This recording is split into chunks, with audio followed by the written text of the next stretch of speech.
This is Aaron Henney, Artistic Director of Theatre Dybbuk. Welcome to the Dybbuk-cast. We have just completed our 3-episode series connected to both William Shakespeare's The Merchant of Venice and our own production which expands upon that play.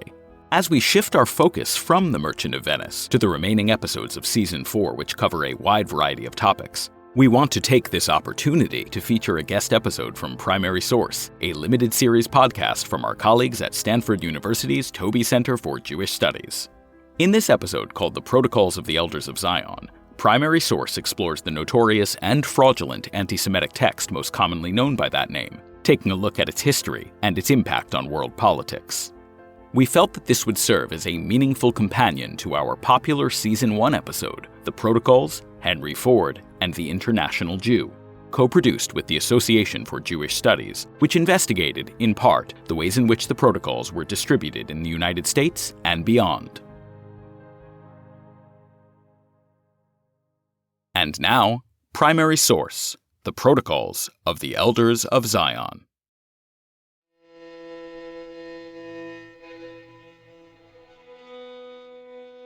In a world where it's so hard to conclusively and persuasively explain anything,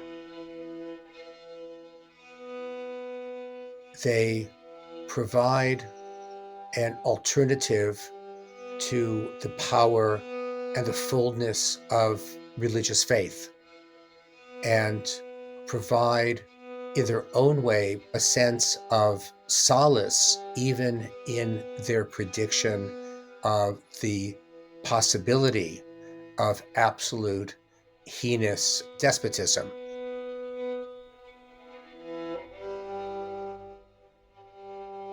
The Protocols of the Elders of Zion first surfaced in a small but influential right-wing newspaper in St. Petersburg, Russia, 118 years ago. But it has lived many lives since then.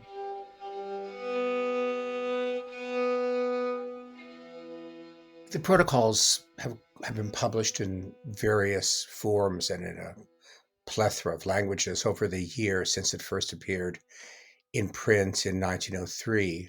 This is Steve Zipperstein. He's the Koshland Professor of Jewish History and Culture at Stanford University and the author of Pogrom, Kishinev and the Tilt of History. He's also one of the world's foremost experts on the protocols. The Protocols imagines an international conspiracy, one that's orchestrated by a secretive cabal of Jews who are bent on controlling the world. To be clear, it's a fiction, a fantasy of Jewish power. And it's written in the voice of someone on the inside, someone privy to the cabal's dark secrets.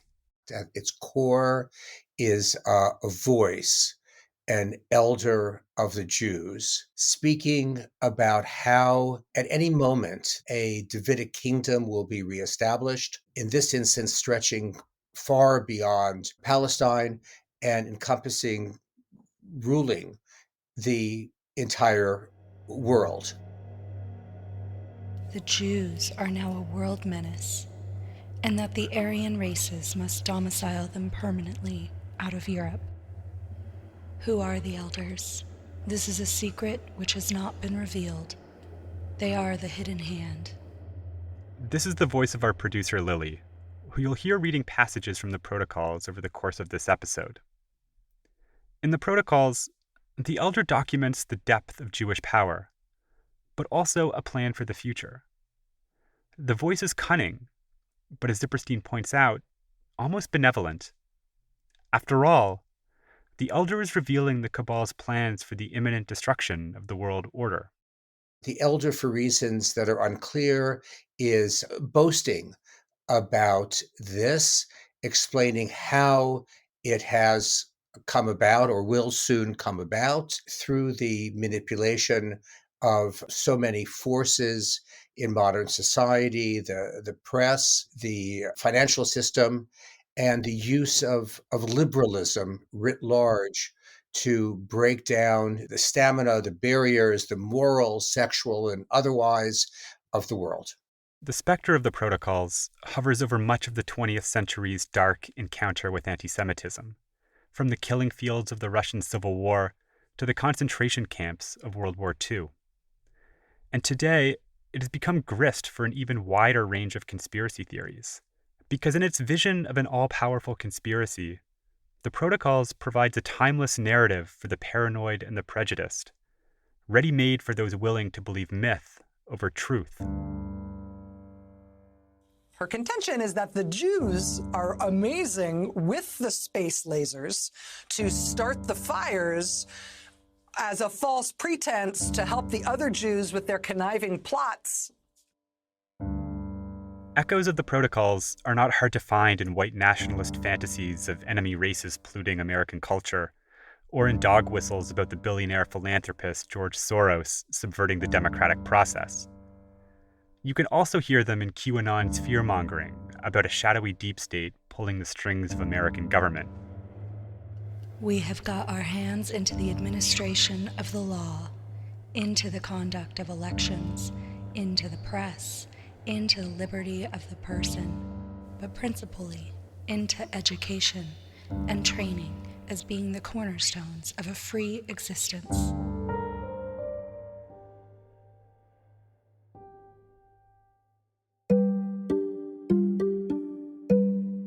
Welcome to Primary Source, a production of Stanford University's Taube Center for Jewish Studies. I'm Josh Tapper.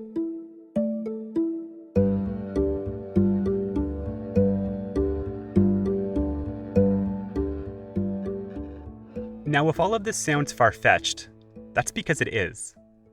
And yet the Protocol's implausibility has done nothing to diminish its enduring power, nor detract from its allure. It tells a story of Jews spreading disease and fomenting socialist revolution, of Jews controlling global capital and feeding on Christian blood. When you get down to it, the Protocols is kind of a greatest hits of anti-Semitic tropes, weaving the religious, political, and social ingredients of anti-Semitic theory into one grand narrative. Now, many of these tropes are contradictory, right? They place Jews as isolationists, but on the other hand, as cosmopolitan globalists, as exploiting capital, but yet leading communist revolutions, right? Acting as militant aggressors or as cowardly pacifists. This is Eric Ward. I am the executive director of Western State Center and a senior fellow at the Southern Poverty Law Center. He's also an expert on the role of anti-Semitism and conspiratorial thinking in white nationalist movements. In truth, what the Protocols did well in these series of tropes was to ensure that Jews became the receptacle for and the manifestation of all things that a society despises. So how does a text cribbed from an obscure 19th century work of French political philosophy and cobbled together by far-right nationalists in the twilight years of the Russian Empire become not only the most notorious canard in the canon of modern anti-Semitism, but the ur-text for contemporary conspiracy theory as we know it? And what is it about the Protocol's narrative that makes it so compelling and so enduring, even here in the United States? It captures the imagination. It titillates the audience. It makes it feel like we are part of a grand epic story that is unfolding around us, and that we're the special folks who know what is going on. That is the power of the Protocols. The text was written almost certainly, and we're able to substantiate this with the use of what one Italian linguist calls linguistic fingerprints. It was first rather hurriedly produced in the immediate wake of the Chisinau pogrom of 1903. Chisinau is now Chisinau, the capital of Moldova. But in the early 20th century, it was a backwater, tucked into the southwest corner of the Russian Empire. During the violence that came to be known as the Chisinau pogrom, 49 Jews were killed and hundreds more were injured and raped. The anti-Semitic upheaval sparked worldwide condemnation, even stirring up a debate in Congress about whether the United States should go to war with Russia. The international uproar was mobilized in no small part by Jewish organizations in the West, and it touched a nerve for a circle of far-right nationalists living in Chisinau, many of whom were involved in instigating the violence. The huge tumults that follows in the wake of the pogrom constitutes proof of what they had long suspected, that Jews control the world opinion, and have an inordinate amount of hidden influence. At the center of these reactionary forces was a highly influential right-wing intellectual named Pavel Krushevan, a journalist and editor who had published a newspaper in Kishinev before moving to St. Petersburg in 1903. And as Zipperstein argues, he's almost certainly the author of the protocols. He's a figure of some intellectual authority.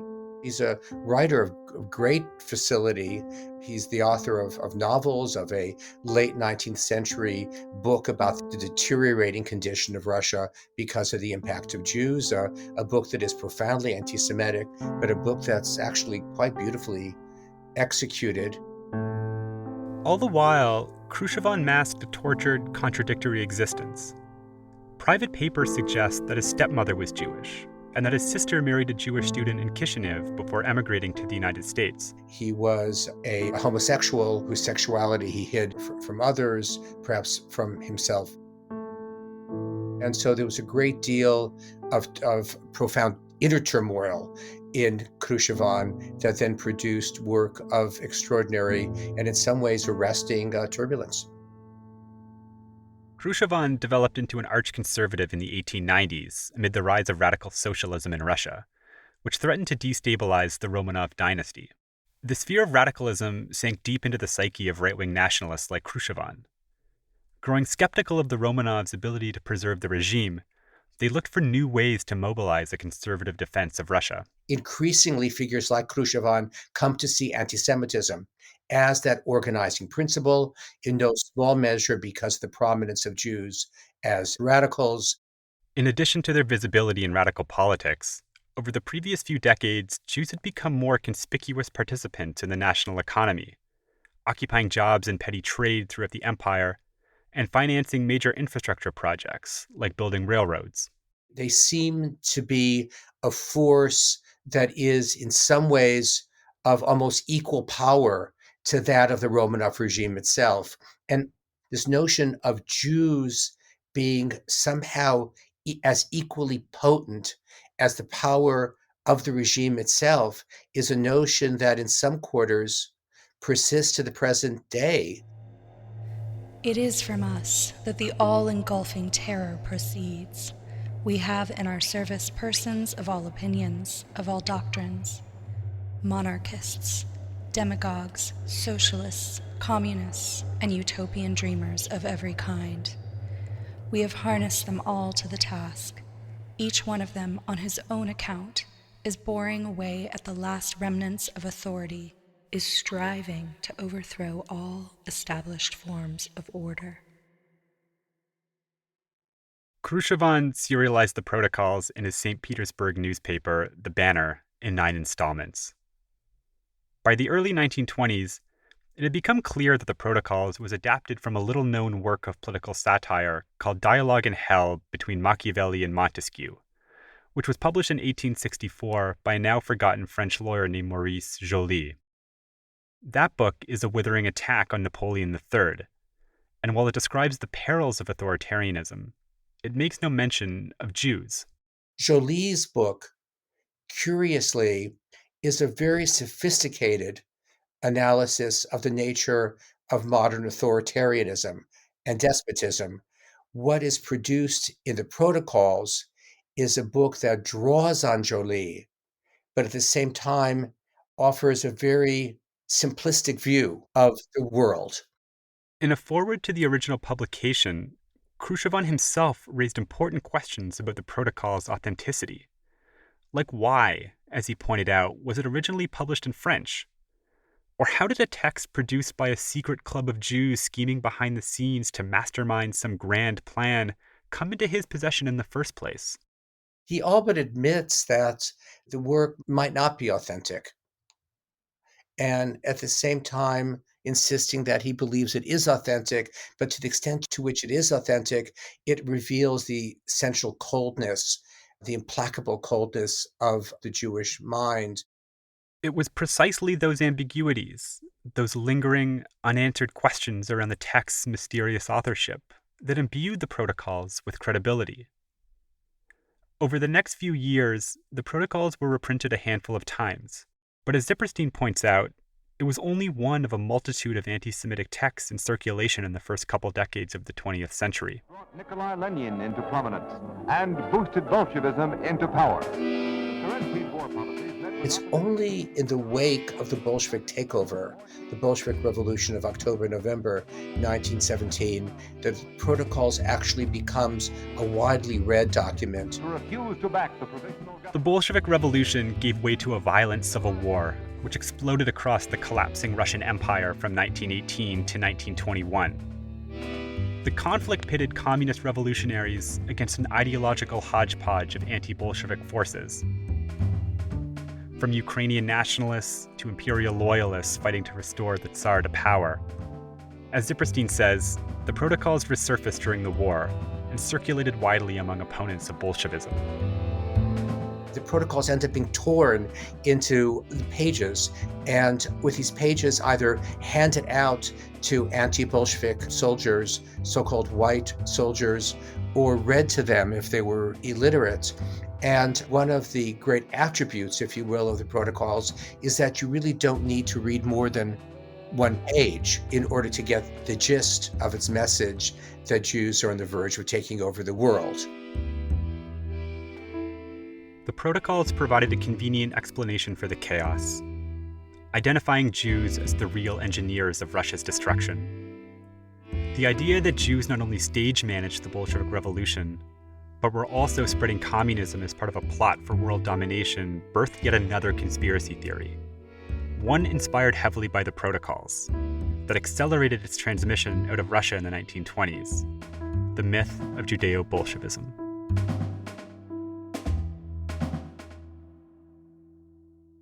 It is an assumption of a deep affinity between Jews and communism, between Judaism and Bolshevism. Bolshevism is a destructive force that disrupts tradition, disrupts social order through violence, and Jews use Bolshevism in order to control society. This is the same idea that is conveyed in the Protocols of the Elders of Zion. This is Elisa Ben-Porad. I teach Eastern European Jewish history and the Holocaust at Queens College and the CUNY Graduate Center. Ben-Porad's also the author of Legacy of Blood, Jews, Pogroms, and Ritual Murder in the Land of the Soviets.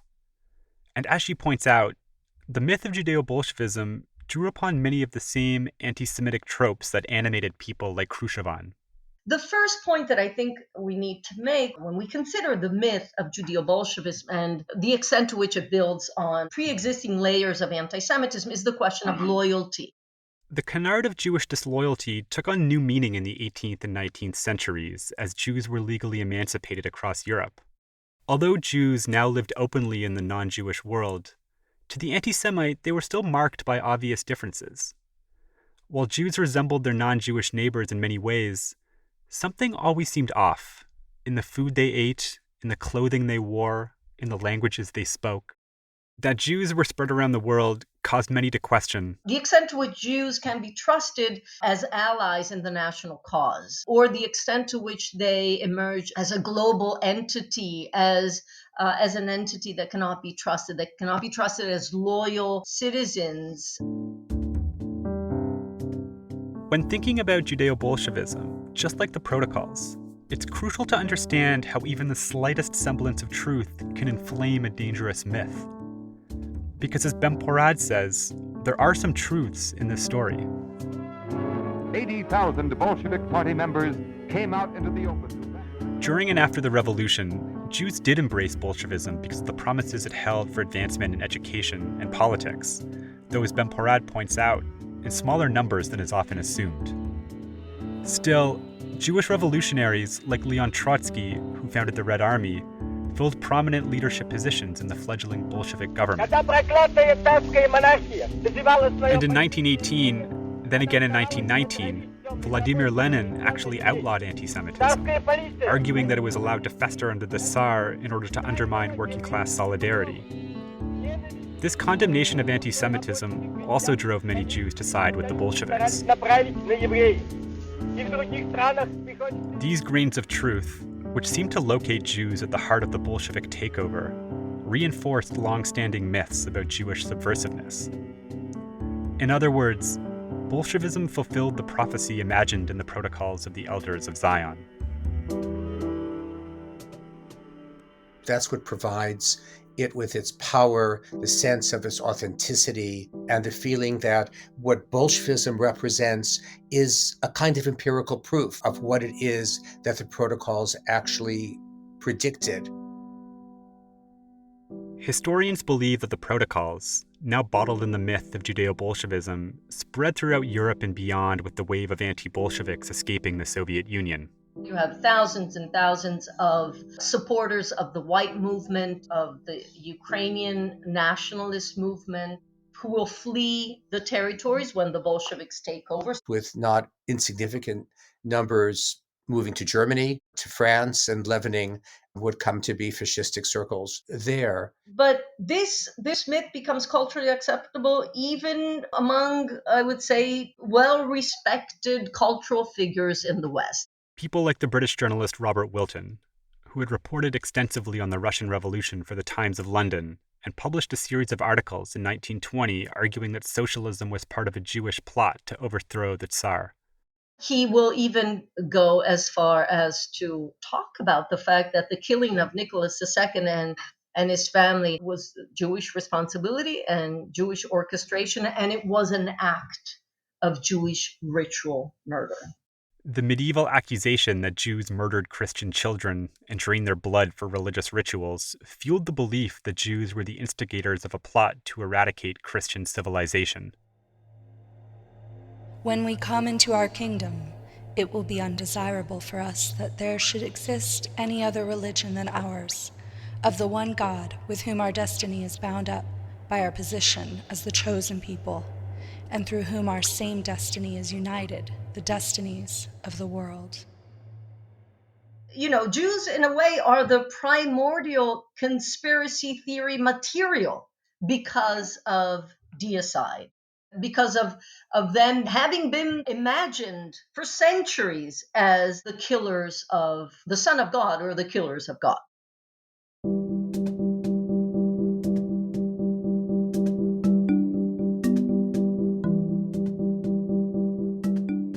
The protocols expanded this idea, transforming it from the narrowly theological to the broadly political. Wenn es dem internationalen Finanzjudentum in und außerhalb Europas gelingen sollte, die Völker noch einmal in einen Weltkrieg zu stürzen, dann wird das... By the 1930s, the central narrative of the protocols, that an invisible force was behind war, revolution, and the disorienting pace of modernity, had become deeply embedded in the consciousness of people who were seeking an easy explanation for the upheavals of the early 20th century.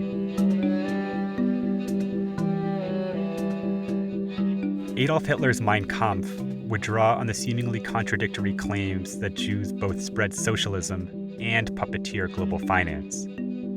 That same paradoxical fantasy powered a worldview that would culminate in the Holocaust. Dann wird das Ergebnis nicht die Bolschewisierung der Erde und damit der Sieg des Judentums sein, sondern die Vernichtung der jüdischen Rasse in Europa.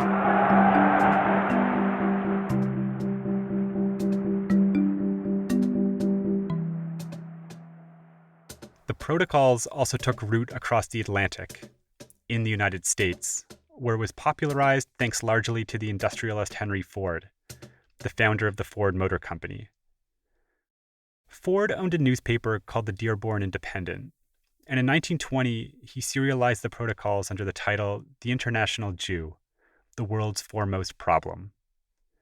Later published as a book, The International Jew sold hundreds of thousands of copies, often at Ford's car dealerships around the country.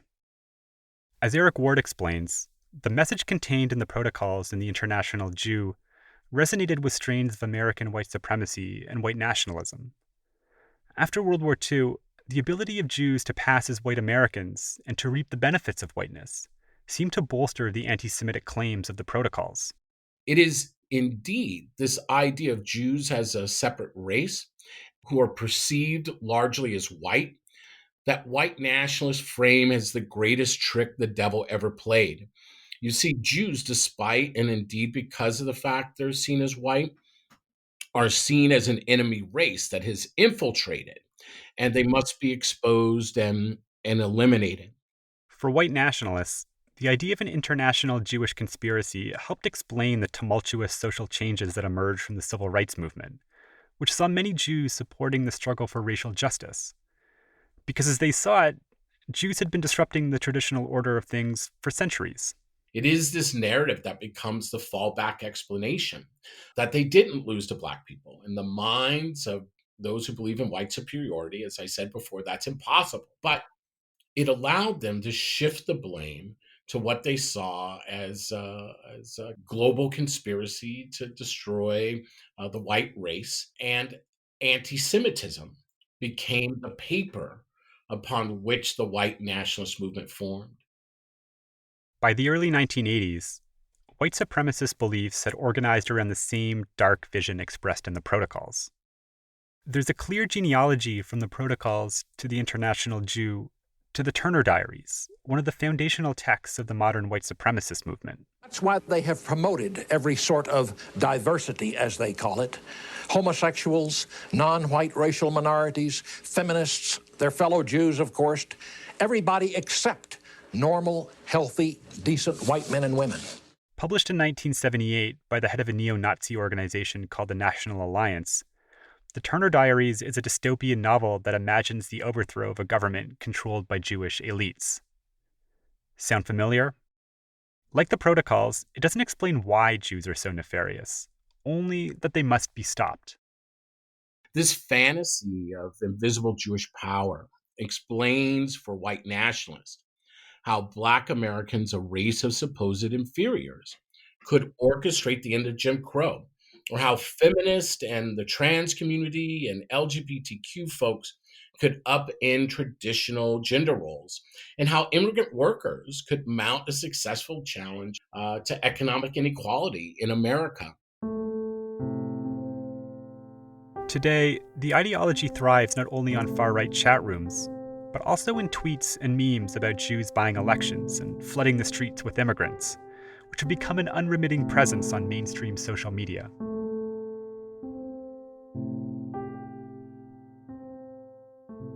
While conducting research for her book, Culture Warlords: My Journey into the Dark Web of White Supremacy, the journalist Talia Lavin spent a year trawling online hate communities, where the Protocols, she found, has not gone out of style.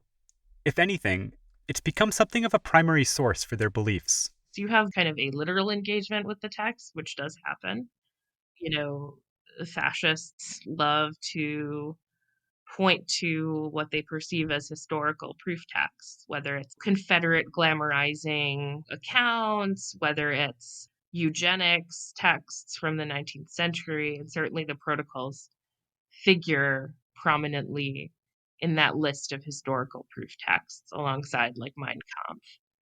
For Lavin, whether white supremacists and their sympathizers actually believe the story of a group of Jewish elders is beside the point. Because for them, the Protocols reveal essential, long-standing truths about Jewish power. I think if you're spreading the Protocols, if you're using the vocabulary of the Protocols, if you're using the Protocols as a template for your behavior and beliefs towards Jews, like, I don't really give a fig whether you are sincere or not. If you find the concept of nefarious, organized Jewish world control useful in your work, that's really the material question to me.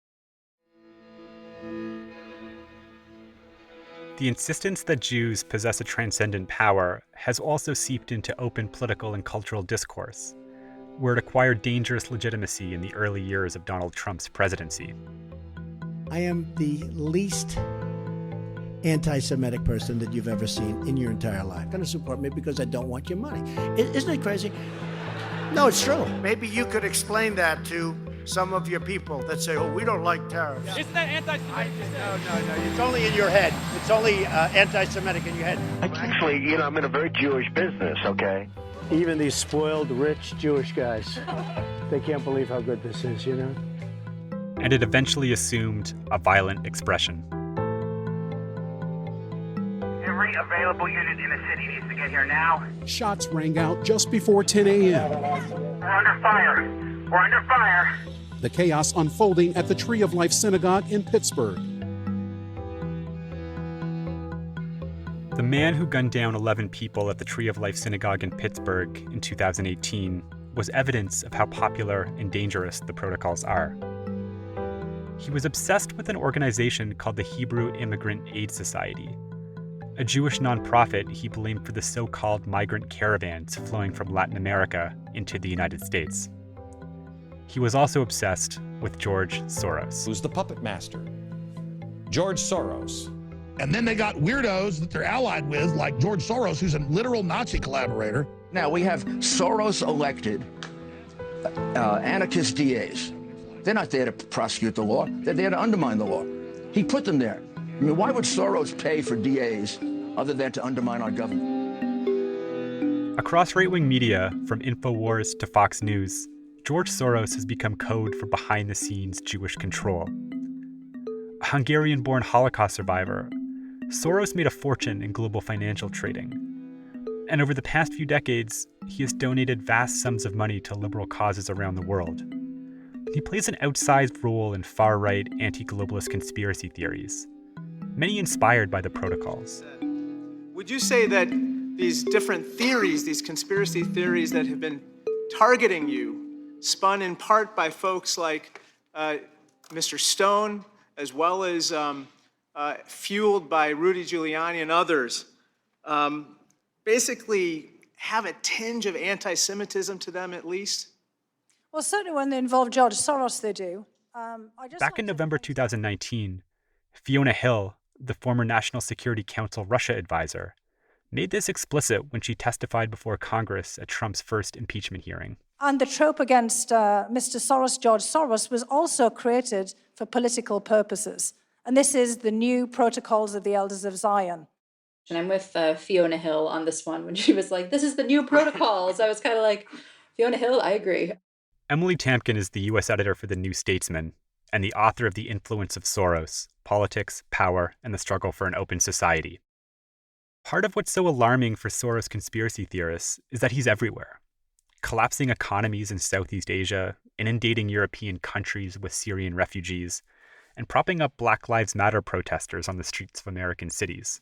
The specifics change, but I think it's kind of like a Mad Libs, right? Where it's like Soros is pushing noun through other noun in order to verb, and then the end of the sentence is always like, and like ruin our country, ruin our democracy. It's always about this foreign force with too much power trying to corrupt the real group, the real country, the real society. In that sense, Soros is sort of the Elders of Zion incarnate, the embodiment of a historically invisible force. For Tamkin, the Soros myth evokes the same interplay between Jewish control and Jewish destruction that we find in the protocols. It's the perpetual other and outsider who can never actually be a part of the nation, no matter how long he's lived here, who, because he can never be a part of it, doesn't care about it and its well-being, and therefore wants to corrupt it, wants to infiltrate it with other outsiders, and wants to take it away from those who actually have claim to the nation.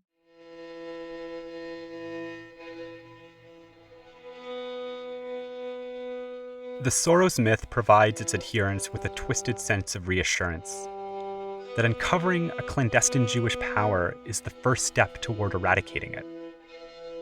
As Steve Zipperstein says, this is the message at the heart of the protocols of the Elders of Zion. They offer the prospect of redemption in as much as it's not yet midnight. It's minutes before, but all can be redeemed.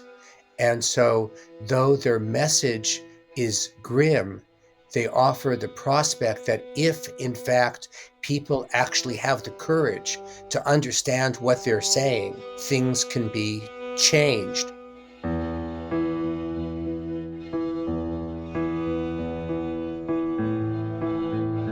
In mid-March, just as we were wrapping up this episode, the Washington Post reported that a police officer on Capitol Hill had been suspended after a congressional staffer found a tattered copy of the protocols at a security checkpoint, lying in plain sight. It was a shocking discovery, but maybe not that shocking, especially after the events of January 6th, which revealed, among other things, deep and disturbing connections between members of law enforcement and members of white supremacist groups. It's the storming of the Capitol. Trump supporters forcing their way into the halls of Congress. The riot on Capitol Hill revealed just how powerful conspiracy theories are in the thoughts and actions of the American far right. In many ways, the violence was justified by the fear that hidden forces control the levers of power and must be stopped at all costs. That same narrative has deep roots in the protocols, and it has consequences that reach far beyond the American Jewish community.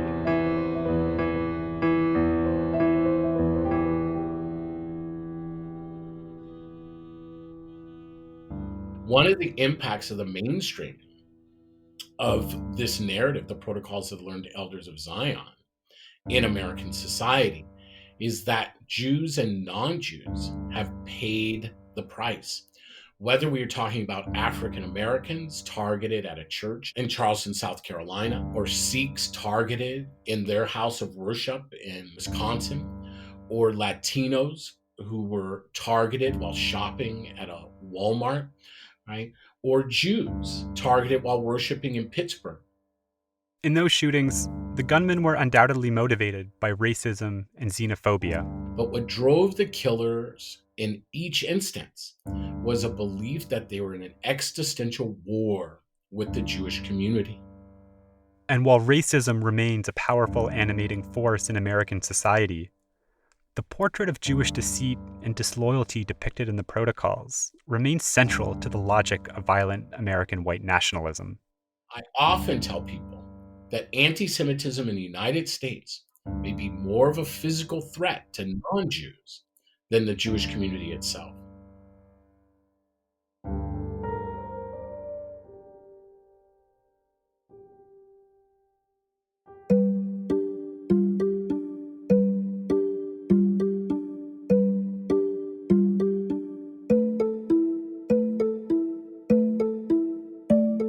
Primary Source is a podcast by the Taube Center for Jewish Studies at Stanford University. I'm Josh Tapper. This episode was produced by Lily Sloan, with help from Ari Kelman, Shayna Hammerman, Shoshana Oladort, Dan Shevchuk, and Catherine Kavalerchuk. Music and sound design by Lily Sloan, who also did voiceover work for this episode. Thank you to Elisa Bemporad, Talia Lavin, Emily Tamkin, Eric Ward, and Steve Zipperstein.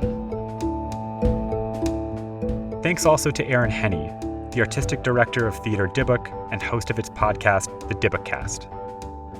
We encourage you to check out The Dybbukcast's new episode, The Protocols, Henry Ford, and the International Jew, co-produced by the Association for Jewish Studies podcast, Adventures in Jewish Studies. The episode is available on both of their feeds or wherever you get your podcasts. For more about Primary Source, go to primarysourcepodcast.com and subscribe wherever you listen. And please leave a review in Apple Podcasts and share with everyone you know so more people can find this show.